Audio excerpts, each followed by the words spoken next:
Welcome back to Shipfaced, everybody. This is going to be part 3 and the last edition of the SS United States series in my channel. I wanted to just start out by saying how thankful I am to the SS United States Conservancy for partnering with me on these videos. It has been an enormous honor to speak with Miss Susan Gibbs and share her insights and knowledge about the ship, and obviously her familial connection with it as well. It's been an incredible. As always, if you're interested in this model, head to the link in my description for the Etsy shop, the Roller 3D Model Company. Likewise, also head to my description for this video if you'd like to make a donation to save America's flagship. Before we move on, I did want to lovingly point out this is not just a random location for my model for filming. This is the actual shipyard where the real SS United States was built, and behind her is the US Navy aircraft carrier Enterprise, which happens to be the same aircraft carrier which the SS United States was built alongside back in the early 50s. Getting back to it though, where we left off at the end of part 2 was we've discussed some of the setbacks and unfortunate situations that SS United States found herself in after the 90s. For the past 25 years, the SS United States, affectionately now nicknamed the Lady-in-Waiting, has been silently docked in Philadelphia, awaiting her fate. Which begs the question, what is her fate? We know her past, we know her present, but what about her future? In my talk with Susan Gibbs, we discussed the ship's future, and it is extremely exciting. Let's listen. So the Conservancy acquired the SS United States back over a decade ago now. It's hard to believe.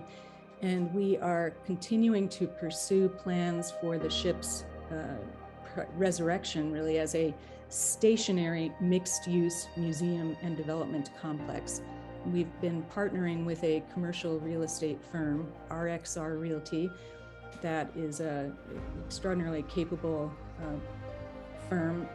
We will find a permanent location for the ship to emerge as the this one-of-a-kind, spectacular, stationary, mixed-use property, and so those plans are ongoing. And of course, as we all know, there have been a few setbacks in the last.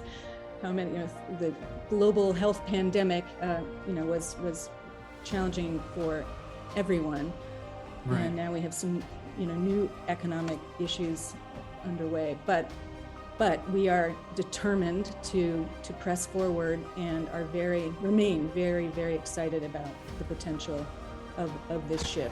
Recent studies have indicated, despite her peeling paint and some kind of cosmetic issues, she is structurally sound. She was so overbuilt to begin with, given her troop ship function and just the incredible craftsmanship that went into creating her, that her potential is enormous, and we're pressing ahead.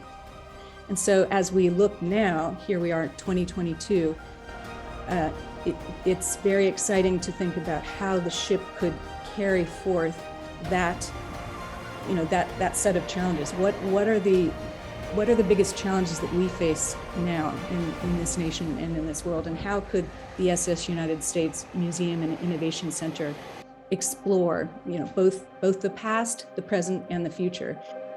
Thank you for providing that insight, Mrs. Gibbs. That's extremely exciting news that the ship not only is going to be preserved, but specifically as a mixed-use museum and innovation center. And I did have just a few more questions.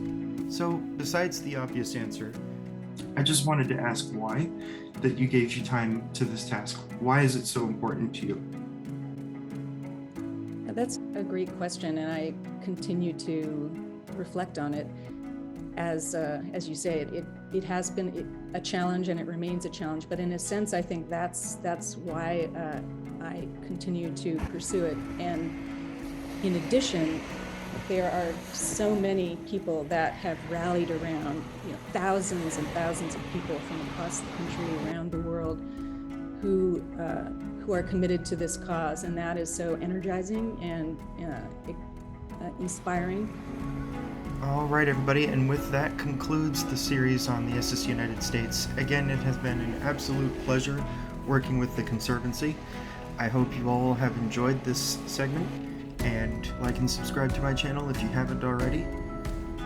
And stay tuned to next weekend for Queen Elizabeth II's story.